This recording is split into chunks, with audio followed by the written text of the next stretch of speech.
I spent 30 years as a senior forensic auditor to build a $5 million legacy for my son, only for him to change the locks and sell my home to a developer while I was at my husband's memorial, unaware that I had cross-collateralized his entire inheritance against his own integrity. I stood on the sidewalk of Primrose Lane, staring at the bright yellow "Sold" sticker plastered over the sign of the home I'd lived in for 42 years. My son David wouldn't even meet my eyes. He just kept tapping on his iPhone, while his wife Tiffany told the movers to toss the old quilts into the dumpster. I spent 30 years working double shifts at the IRS as a senior forensic auditor to pay for David's medical school and this $5 million estate, thinking I was building a legacy, not a liquidation sale. They were holding a power of attorney they'd tricked me into signing while I was grieving my husband's funeral, claiming I was clinically confused and that this land was now their rightful inheritance. They were so blinded by the developer's seven-figure check that they forgot one detail. I didn't just live in this house. I drafted the specific trust amendment that makes this entire sale a federal felony the moment the buyer's check clears. It's funny how fast a person can be erased. An hour earlier, I was at Sunday service, sitting in the same pew where I'd sat for 4 decades.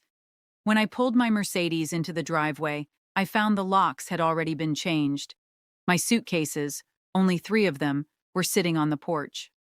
"Mom, it's for the best," David said. He didn't look at me. He was looking at the driveway, at the cracks in the pavement I'd paid to have sealed last summer. "The house is too big. You're getting forgetful. Tiffany and I found a lovely place in the valley. They have a 24-hour nursing staff." "A lovely place?" I asked. My voice was steady.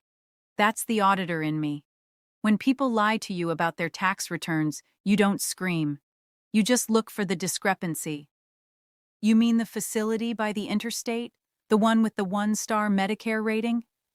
Tiffany stepped forward, her heels clicking on the stone path I'd laid with my own hands. "It's a specialized memory care unit, Eleanor. We've already signed the papers as your legal guardians. The house is already in escrow. The new owners want to break ground on the condos by Tuesday." They didn't even give me a key to my own front door. They'd used a durable power of attorney I'd signed 3 months ago, right after my husband Arthur passed away. I was in a fog of grief, and David, my only son, the man whose hands I used to hold when he was afraid of the dark, had told me it was just a formality to help with the utility bills. Instead, he'd used it to sign a quitclaim deed, transferring the property from the family trust to a shell company he'd set up behind my back. As they drove me away in a car that smelled like cheap air freshener, leaving my Mercedes in the driveway for Tiffany to drive, I didn't cry. I sat in the back seat and did something David never learned to do. I started counting. I counted the days since the deed was filed. I counted the interest on the capital gains tax they were about to trigger, and I counted the seconds until they realized they hadn't just stolen a house. They'd walked into a vault and locked the door behind themselves. To understand why David thought he could get away with this, you have to understand who he thinks I am. To David, I'm just Mom, the woman who made the pot roast and spent 30 years working in an office. He knew I worked for the government, but to a surgeon like David, any government job is just clerical. He saw the sensible shoes and assumed I was a mid-level paper pusher. He was wrong. I spent 3 decades in the Forensic Audit Division of the IRS. I was the person they sent in when a billionaire's charitable trust looked a little too convenient. My life's work was the study of greed and the sloppy paper trails it leaves behind. When Arthur and I built this estate, I didn't just put it in a living trust. I knew my son. David was a brilliant student, but he had a hole in his soul where his father's work ethic should have been. So, I'd inserted a moral turpitude and self-dealing clause into the irrevocable trust. It stipulated that any attempt by a beneficiary to use a power of attorney to self-deal or liquidate the primary residence against the occupant's will would trigger an immediate forfeiture of interest. But David didn't know that. He hadn't read the 140-page trust document. He'd only read the summary his own strip mall lawyer had prepared for him. The facility they dropped me off at was worse than I expected. The walls were a shade of beige that looked like despair. I waited until the sun went down. Then, I walked out the front door. I didn't have a car, but I had my phone, and I had my emergency credit card. The one David didn't know about because it was tied to my old government pension account. I called an Uber, went to a local Hyatt, and checked into a suite. I opened my laptop. First, I pulled the public records for the sale. The house had been sold for $4.2 million. The buyer was Redwood Development Holdings, LLC.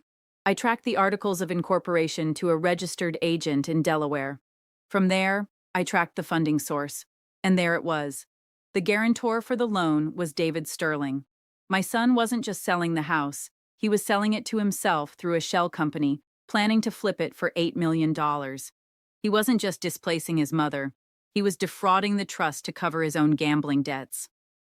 Monday morning, I called David. I made my voice sound small. David, it's Mom. I can't find my pearls, and the woman in the next room keeps screaming. I heard him sigh. Mom, we talked about this. Tiffany is handling everything. Just try to participate in the group activities, okay? He hung up. He didn't know that while I was on the phone, I was sitting in the back of a black car, watching the movers finish emptying my home. I saw Tiffany walking out with my grandmother's silver. I didn't call a lawyer. Not yet. If you call a lawyer too early, the rat scurries back into the hole. I needed that sale to close, because once that money hit David's shell account, it wasn't just a family dispute, it was wire fraud. For the next 10 days, I played the part of the dying candle. I stayed at the Hyatt, ordering room service and documenting every single transaction David made. He was moving fast. He had already listed the property for the secondary sale. He was spending money he hadn't technically cleared yet, a new Porsche, a down payment on a villa in Cabo for Tiffany. He thought I was neutralized. He even stopped taking my calls. That was his second mistake. The first was thinking I was forgetful. The second was thinking I was alone. I made a phone call to an old colleague at the county recorder's office. Margot, I said, I need you to look at a quitclaim deed for 442 Primrose. Look at the notary stamp. A few minutes later, Margot's voice came back over the line, sharp and cold. Eleanor, this notary commission expired 6 months ago. This deed is technically unrecordable. Don't flag it yet, I said. I want him to think the title is clean until the closing party. David and Tiffany decided to host a farewell to the estate party on the final night before the developers were supposed to take possession. They invited the local elite, the country club set, and the developers themselves. They wanted to go out in a blaze of social glory. I showed up at 8 p.m. I wasn't wearing the sensible shoes. I was wearing a black Chanel suit and carrying a leather briefcase that cost more than David's monthly mortgage. The music stopped when I walked into the foyer. Tiffany dropped her champagne glass. David rushed over, his face flushed with anger. Mom, what are you doing here? How did you get out of the facility? You're trespassing. Am I, David? I asked. I didn't raise my voice. I spoke with the cadence of a woman reading a balance sheet. Because according to the Irrevocable Trust established in 1998, any attempt to liquidate this asset under a power of attorney for the purpose of self-dealing triggers an automatic reversion of all beneficiary rights. You're crazy, David hissed, looking around at his guests. Security! Someone call the police. My mother is having an episode. The police are already on their way, David, I said, opening my briefcase. But not for me. I've spent the last 10 days with the IRS Criminal Investigation Division. You see, when you sold this house to Redwood Development, a company you own, you failed to disclose the relationship on your gift tax filings. That's a $1.2 million tax liability you just triggered. And since you used a fraudulent notary to record the deed, the sale is void, but the debt you took out against the property is now personally yours. The lead developer, a man named Miller, stepped forward. Wait, what do you mean the sale is void? I just wired $4.2 million to escrow. I mean, I said, turning to Mr. Miller, that my son had no legal authority to sign that deed. I have filed a lis pendens against the property. The title is clouded, the escrow is frozen, and since David has already spent $400,000 of your deposit on a Porsche and a Cabo villa, I believe that's what the feds call grand larceny by trick. The room went silent. I looked at David. His face had gone from red to a sickly, pale gray. Tiffany was backed into a corner, clutching her designer handbag like it was a life raft. "You destroyed us," David whispered. "Your own son." "No, David," I said. "You destroyed yourself. You thought I was a clerical worker. You forgot that I was the one who taught you how to read. You should have spent more time reading the fine print and less time reading the wine list." The police arrived 10 minutes later. They didn't take me back to the facility. They took David and Tiffany to the station for questioning regarding the fraudulent notary and the wire transfer. I stayed in the house that night. I sat in Arthur's old chair and looked out at the garden. The rosemary needed watering, just like I'd told David. By the end of the month, David's medical license was under review for the moral turpitude conviction.